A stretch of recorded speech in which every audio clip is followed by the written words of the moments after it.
Last Sunday, Pastor Jericho, nag-discuss siya about Emmanuel. Diba? Kinsa na kinumdum last Sunday sa mensahe ni Pastor Jericho. Emmanuel, it means God with us. The true meaning and purpose of Christmas is Emmanuel, God with us. Uban ang Ginoo kanato. Naa ang Ginoo kanato. So that ang Emmanuel nga ato ang gituhuan nga uban nato ang Ginoo karong Christmas dapat dili nato siya ma-miss. That is why this morning I entitle my message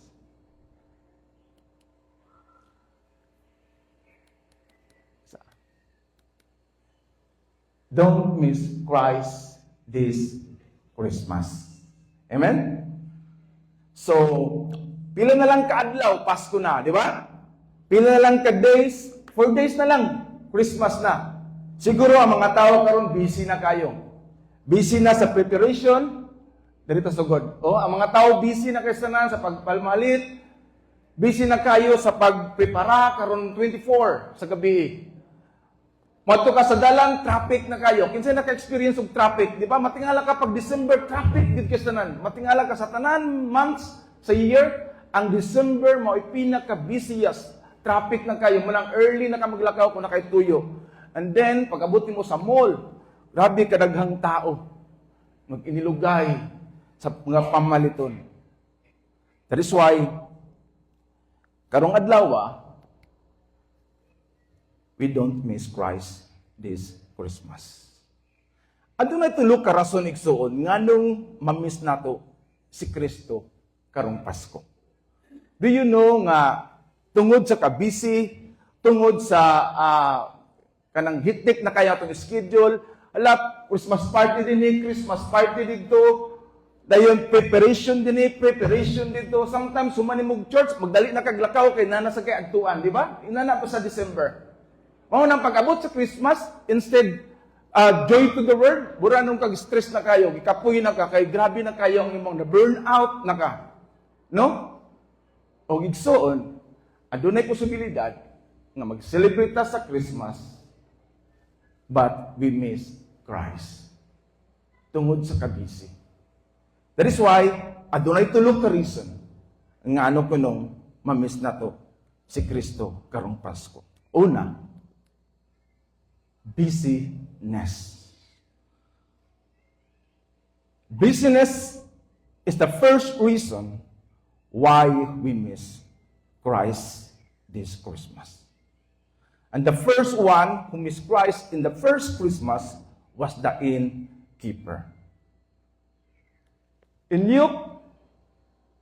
Luke 2, verse 7, and she gave birth to her firstborn son and wrapped him in swaddling clothes and laid him in a manger because there was no place for them in the inn.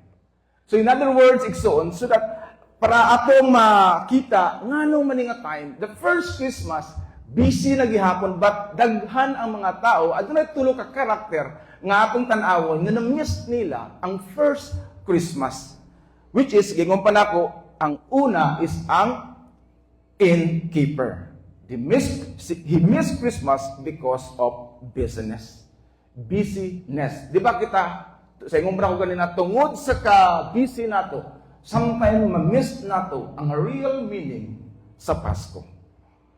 That is why, if you notice, in the end, may notice nimo, lead him in the manger because there was no place for them in the inn. Busy kayo mga tao, daghan kayo ang nangabot at this time is mauni sa panahon sa census. No? The innkeeper was not bad person. Dili siya bad person. He was simply busy. The town was full. There were many demands, many customers, many responsibilities. But sometimes tungod sa kabisi sa Pasko, your business is good during especially Christmas, right? Business is good, maunang ang mga tao, busy kayo, apan na-miss nila ang Christmas. That is why, si Jesus na tao, wala siya matagaan og room, wala siya matagaan og place because wala yung lugar para sa iya. Muna dito siya sa manger. You know what is a manger? Ang makita na ito nga manger, bro, inani, no? Cute kaayo. Mutanaw-tawal sa ato ang mga labi na mga teenager, mga batanon. Sa atong imagination, pag inani ang manger, limpyo kaayo, tsada kaastanan. But ang real manger daw, sa Israel kaniyadto, is inani. Bato nga gibangagan, diha ipakaunan sa baboy o sa ining mga baka. In other words, atong Ginoo, wala siyang matagaan og place, wala siyang matagaan og room, dinhi siya na tao sa bahuganan og baka. Di ba sa Bisaya mo nang sige Bisaya lang kanang major kining sa pungan ay pasungan. Yeah. Pasungan. Diha siya na tao sa pasungan. Imagine our Lord and Savior na tao siya sa pasungan. Kung ang innkeeper, kapalo pa lang siya nga mauni ang Savior sa world, mauni si Christ, siguro iyang bagantihan ni nga place kay para ni sa Savior. But sadly, ang innkeeper, tungod sa iyang kabisi, siyempre, business good na niya. Iyang napuno tanan ang kato si Joseph o si Mary, nanghangyo sila nga tagaim kay mga anak ng akong asawa. But he dyan, no, sorry. May bakante dito sa likod siguro. Ba? That is why, friend, Christmas, one of the reason why we miss Christ, because of business. Business, usa sa mga dahilan. Aron atong masubay igsoon, masabtan nato, nganong busy man kayo sa first Christmas, ani nga time. Luke 2, chapter 2, 1 to 7, the birth of Jesus Christ. It was about at the same time that Augustus Caesar sent out an order to all people in the countries that were under Roman rule. The order said that everyone's name must be put on a list. So in other words, na ay census na hitabo. First census nga nahitabo, maunang silang Mary, silang Joseph, mubalik sila kung asa sila gikan. In verse 2, this was the first counting of all the people, while Quirinius was governor of Syria. Everyone traveled to their own hometowns to have their name put the list. So in other words, mauna na siya, nag-travel sila. Kining nga time, ang mga tao busy kayo, no? Just like gihapon na to, karon busy kay tanan, pamalit, busy kayo. At this time, busy kayo. Wala nila ma-recognize, wala nila napansin nga kauban nila ang Savior.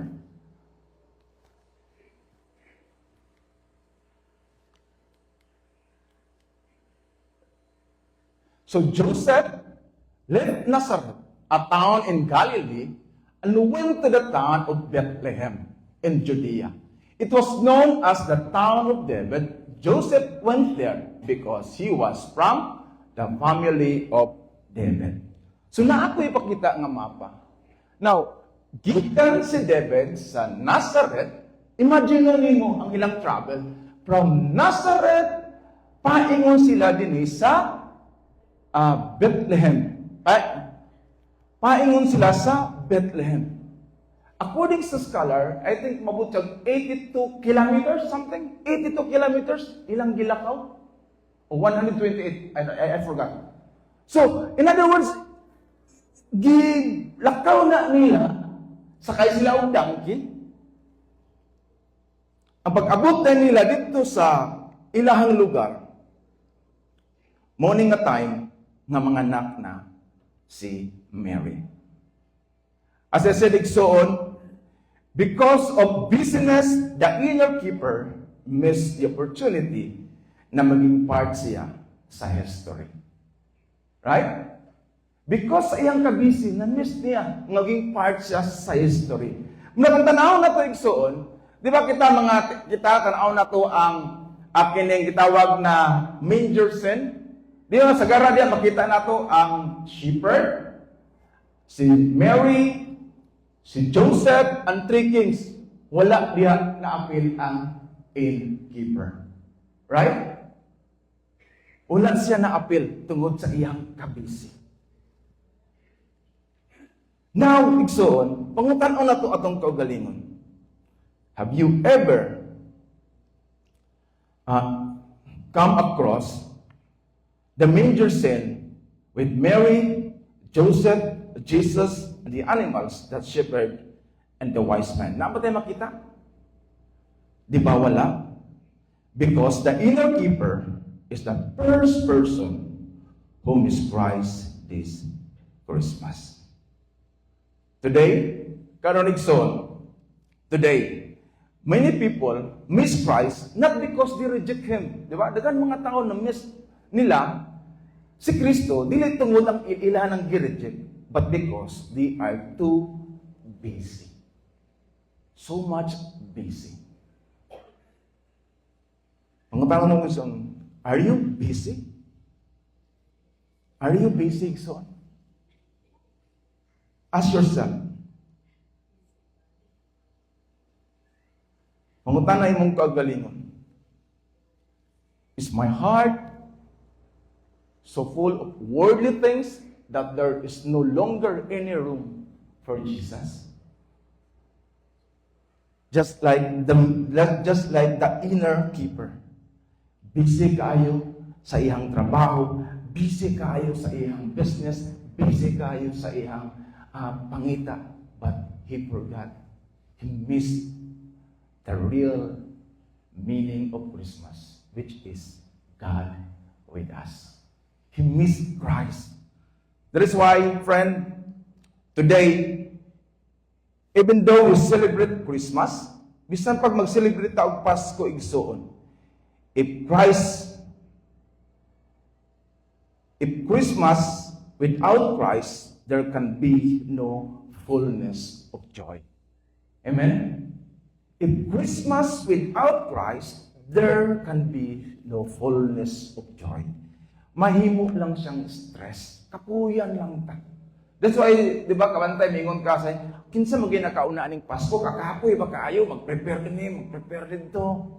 Mamiss na to ang real essence, ang real meaning.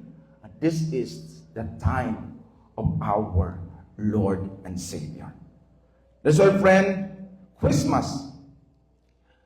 This Christmas, don't miss Christ. Amen?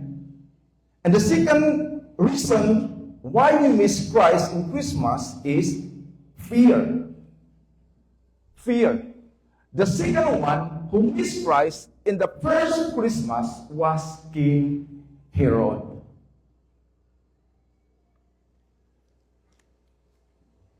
Matthew chapter 2, 1, verse 1 to 2. After Jesus was born in the Bethlehem village, Judah territory. This was during Herod's kingship. A band of scholars arrived in Jerusalem from the east. They asked around, where can we find and pay homage to the newborn king of the Jews? We observed a star in the eastern sky that signaled his birth. We're on pilgrimage to worship him. So, ang kining mga wise men, gikan sila sa giadto sila sa Jerusalem. Tungod sa stars na ilang nakita, according sa scholar, they from the east, we maybe from maybe something in the east. Dili sila makita, what sila na-identify kung kinsa sila. They are just a wise man, a scholar, gitawag nga, some say they are scientists. Here's the problem. Ano yung problema igsoon? When their inquiry got to Herod, he was terrified. And not Herod alone, but most of Jerusalem as well. Herod lost no time.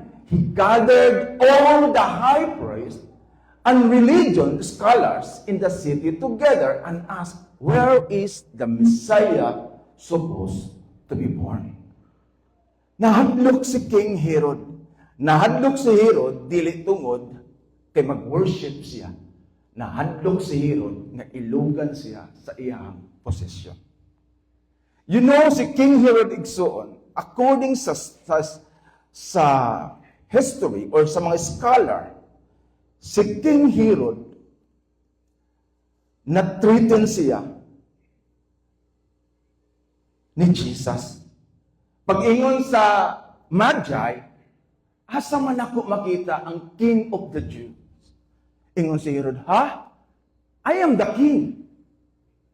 Did you know nga, ang character ni Herod is, he is the evil man. Ang mo against saya, ang mo makita niya nga medyo makakuan saya ha, makababag saya, iyahang pamatyon. Something matreaten siya, ang iyahang brother-in-law, na-treaten siya, mapuli siya, iyang gipatay. Iyang wife, iyang gipatay. Even iyang duha ka anak, iyang gipatay. Kaya dili siya gusto mapulihan sa iyang posisyon. Inanak ka, grabe kadautan si King Herod. Maunang pagkadumog niya, nga na ay King of the Jew na tao, grabe siyang terrified. And then did you know, son, nga napulo ang asawa ni Herod. Tungod sa iyang gitawag nga, pagkadautan, baga. Iyang gibuhat, kikabalungan siya nga ang mga tao sa Jerusalem, wala malipay sa iya. Ang iyang gibuhat, gipadakop niya katong mga ilit nga mga tao, iyang gipapriso. Kaya kung mamatay siya, yun po to silang tanan. Kay kabalo siya, walay mag-mourn sa iya, walay maghilak sa iya. Iyang purpose, yun to sila, aron ang mga tao mag-mourn po. Grabe ang kinaiya ni Herod.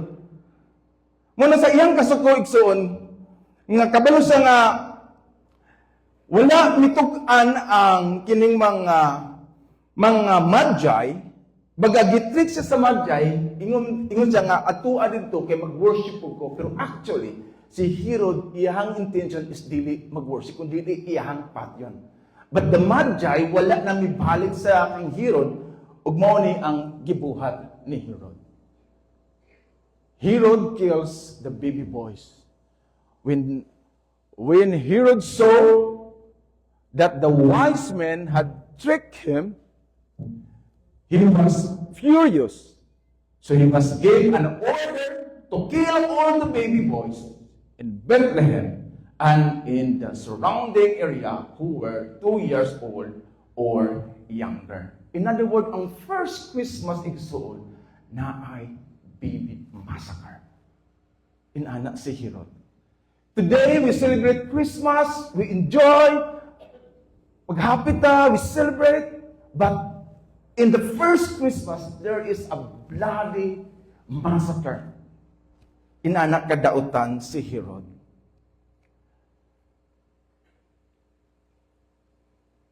Karon igsoon, to many people alike Herod, they are not openly against Jesus, but they feel threatened when he want to rule their lives.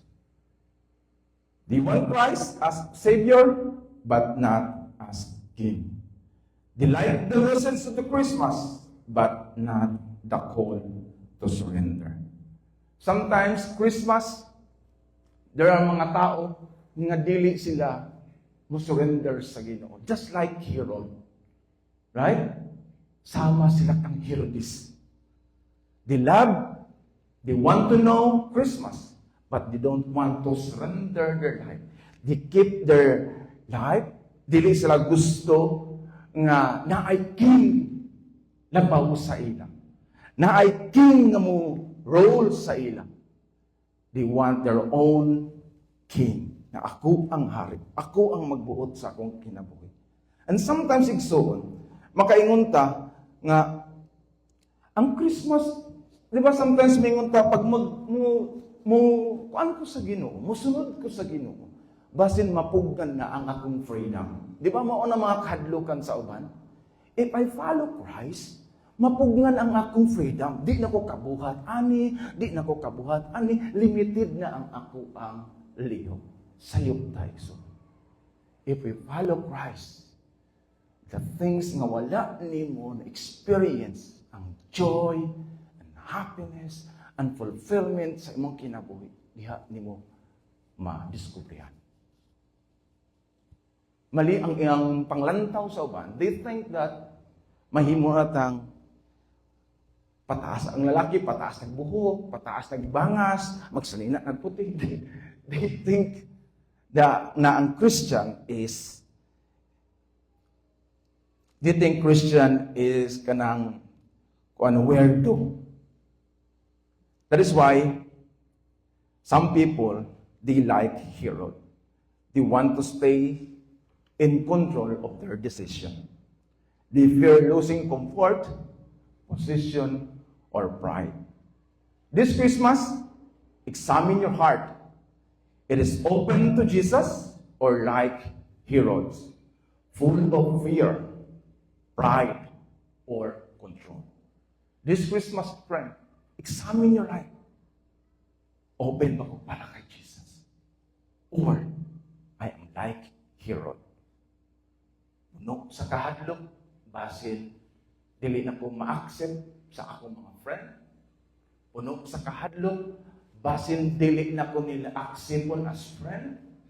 Diba, especially ang mga teenager, pag mabalaan kang Christian, bunagin di ka. Bunagins. Diba, mahadlok ka, bas i-reject ka. Or pride, di ni mo gusto buhian ang imong kargo. Gusto nimo nga ikaw paghapon ang mo control sa imong kinabuhi. The third reason why we miss Christ in Christmas is the familiarity. The third one who missed Christ in the first Christmas was the religious leader. In Matthew chapter 2, 4-6, and assembling all the chief, muna si Herod, yung gitawag ang mga religious leader, and assembling all the chief priests and scribes of the people, he inquired of them where the Christ was to be born. They told him, in Bethlehem of Judah. For so it is written by the prophet, and you, O Bethlehem, in the land of Judah, are by no means less among the rulers of Judah, for from you shall come a ruler who will shepherd my people Israel. In other words, kini mga religious leaders igsoon, they know the gospel, they know the word of God. Kaibalo sila. Pero wala sila nag-intention nga mato. Kabalo sila nga, ani nga time, ani nga panahon, matao ni si Jesus. In the prophecy, 700 years, gi-prophesy na ang Ginoo, nga there will be a Savior in Israel, nga matao din sa Bethlehem. That is why ingon si Herod, iyang gipangutanan, gitawag niyang mga theologians, pare, captain of the temple, even pastors, PhD, ilang gipantawag tanan, all the seminaries, ministries, gitawag na ni Herod. And they all knew the scripture. Sa kabalo ni asa na, di ba? Because it prophesied sa Micah chapter 5, verse 2. Matao siya sa Bethlehem. Kabalo sila, asa dapit. Did you know, Igsoon, unsay naka-deprime siya sa ila? Balik na to ang mapa. Kung mapansin nimo, diri ang Jerusalem, mauni ang Bethlehem. Maggamay kayo. According sa kwan, is 5 miles lang. Meaning, 8 kilometers. From Jerusalem to Bethlehem, 8 kilometers lang. Kung atong kwan, gikan sa lapasan, di ka sa tablon. Di ba? Gikan sa lapasan, sa tablon, malakaw na. Kung sa unang panahon, mabaw. Baka na kayo na. Duol na kayo na. Dali na kayo na nila malakaw. Ilan na ng lakawon. But Because of familiarities, 700 years nila na ginatunan, ginakuan, dili sila interesado. Ang mga religious leader, dili sila interesado. They know the gospel, they know the scripture. They knew where Messiah would be born, yet did not go to worship Him. Their familiarity with God's word led them to miss the Savior. When we become too familiar with something, we stop exploring. Di ba? Kung familiar kasi sa kabutang, ba't di na kayo ka-excited? Di na ka-curious ka ng butang, kaya familiar naman mo. Okay? We stop na kapagpangutana, dili na nimo, bagang imong attention, dili na po.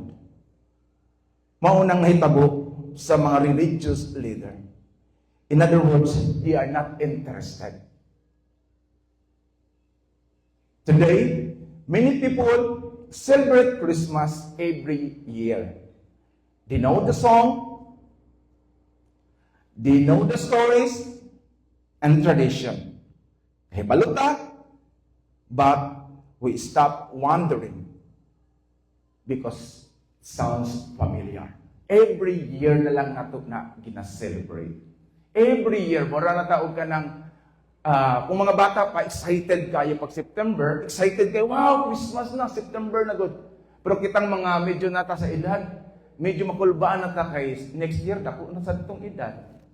Di ba? Mingon sa taas na po akong edad. Pero mga bata excited. But kita, aduna na tayo gitawag na, kabalo na mi anak, Pasko na po. And sad to say, there are people, panahon sa Christmas, di sila malipayon. Maybe because their experience, their bad experience, is pag Christmas, may namdaman nila ang mga bad experience. That's why, during Christmas, dili nila ma-feel ang Christmas. May namdaman nila ang mga bad experience. They miss Christ in Christmas. So, ang pangutan na igsoon, how do I not miss Christ this Christmas? How do I not miss Christ this Christmas? If business, fear, and familiarity can miss Christ in Christmas, how do I not miss Christ this Christmas? Unsa man man ako igsoon. Adunay tulo ka butang na ako i-share sa inyo. Sa bata pa ta, mo ning kakantahon nato, I think kabalo mo, stop, look, and listen. Di ba? Stop, look, and listen. 3 things na dapat natong hinumduman. Stop, look, and listen. So that dili na to ma-miss si Christ in Christmas. 1, stop filling my life with these important things. Stop. Kanang puno na to ang atong kinabuhi sa mga dili importante. Don't let business keep me from knowing God. Diba? Ayaw igsuon nga ang imong kabisi mapalayo na noong ka diha sa Ginoo. Psalm 39 verse 6, it says, our life is like an image in a mirror.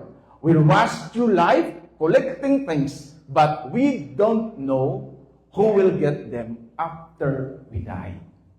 Sometimes we too much focus in work, too much focus nga layo sa pamilya, too much focus because we always na mag-after unsay atong matigom, unsay atong makuan. We miss the important things. That's why ingon si ang Psalm, we rush through life collecting things, but we don't know who will get after we die. It is di ba mao na ang society karon kung unsay uso, ngayon kamot ka makup-up nimo. Unsay uso paon gyud nimo aron ka makain. Paon gyud nimo aron ka makasabay ka. You always do things, everything para makuha nimo. Someone said, we buy things we don't need, with money we don't have, to impress people we don't like. Right? Because we want people, gusto nato nga ang mga butang, bisan dili na to makaya, atong abuton. In Psalm 40:16, ingon din ni Igsoon, God says, stop fighting and know that I am God. Question Igsoon, unsay imuhang gina-fight karon? Unsay naka-struggle sa mga nag-fight ka umayo ani? Because you're fear in the future, because you are fear now, kasi mahutdan ka, stop fighting. Kay sama ta sa innkeeper. They are busy in things, busy in life. No room for Jesus. Even, friend, for us, even sa atong pagpaningkamot, wala na lugar si Kristo sa atong kasing-kasing. That is why we are always worried, always anxiety. Magkaroon ka anxiety because we're always worried. Things that God says, stop fighting. Know that I am God. Just like the shepherd, the lowest occupation, the outcast, but sila ang pinaka naka-experience sa glory sa Ginoo. Did you notice why mga religious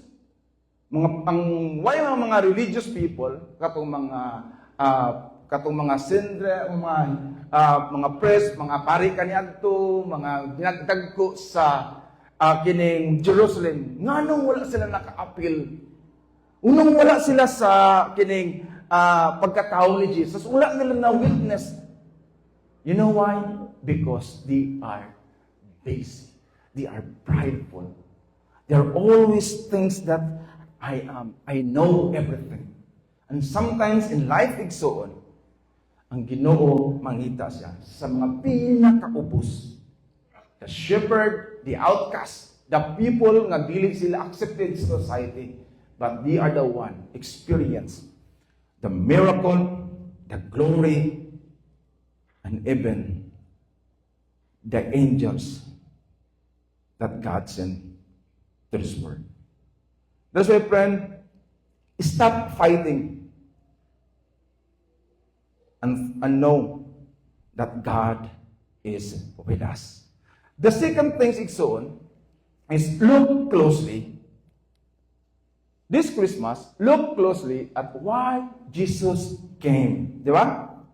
Look closely, son. Just like ni Herod. Ingon si Herod sa Matthew 2, ingon siya, he sent them to Bethlehem and said, go and search carefully for the child.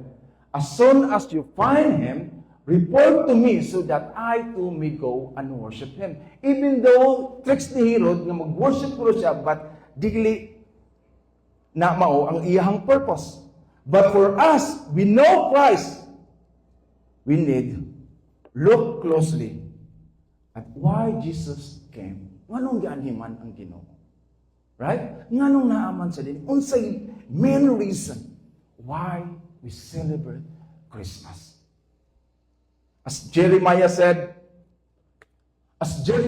he said, you will seek me and find me when you seek me with all your heart. Friend, maybe this Christmas, we need to look closely. Lord, what is my purpose in life? Lord, ngano to ang naa ka Ginoo? Unsa may reason ngano nakaila ko sa inyo? Lord, gusto ko makahibalo. Don't like people celebrate Christmas without curiosity why we celebrate. We need to ask questions. We need to have curious things about why Jesus came in this world. Lastly, the third thing is listen to goodness of Christmas. Because of the busyness, dili na nato mabati, dili na nato ma-feel ang Christmas, ang real Christmas. Ang atong mabati is ang sale dito, traffic dinhi, nag-prepare na sila. Daghan na kayo, in other words, makadagdag sa worry, makadagdag sa imuhang worry. This Christmas igsoon, listen to the goodness of Christmas.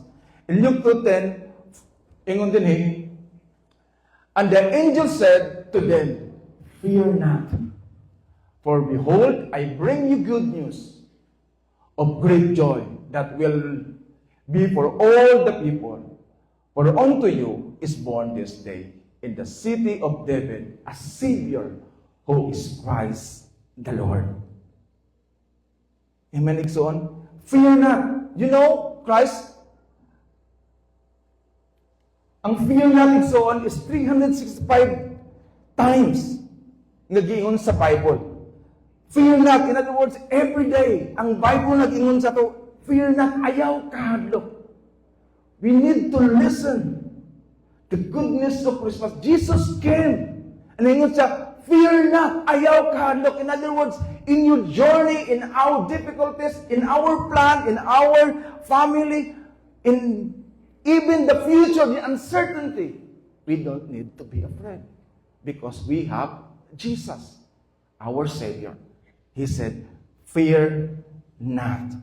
365 days. That is why Jesus said in John 10:10, He said, the thief comes only to steal and kill and destroy. I came that they may have life and have it abundantly. The purpose sa atong kaaway igsoon is to destroy us, to kill us, to steal us. But Jesus said, I came that you may have life. Dili lang kinabuhi ang gihatag, life agad na abundantly. And that's the promise of our Lord.